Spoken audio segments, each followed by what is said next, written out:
برای اینکه پی ببریم آیا سیستم آموزشی یک کشور در حوزه آموزش زبان موفق عمل کرده یا نه، باید حتما به منابع آموزشی که داره ارائه میشه، به برنامه آموزشی و نیاز زبان آموز و اون دانش آموزی که در مدارس مشغول به تحصیل است حتما دقت بشه.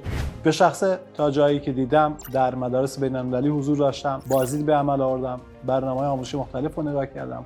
اون سیستم آموزشی زبان انگلیسی که تو ایران در مدارس داره اجرا میشه کاملا برخلاف سیستمی هستش که تو دنیا رواج داره و در حال برگزاری است.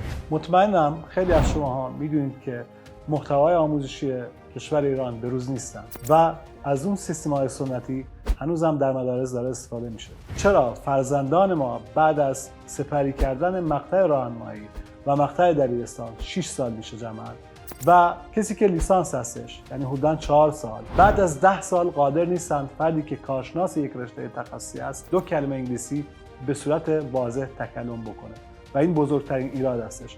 باید برگردیم به جایی که ببینیم چالش و مشکل از کجاست. قطعاً باید راهکارهایی باشه برای حل این معضلاتی که الان در سیستم فاجعه بار آموزش ایران وجود داره.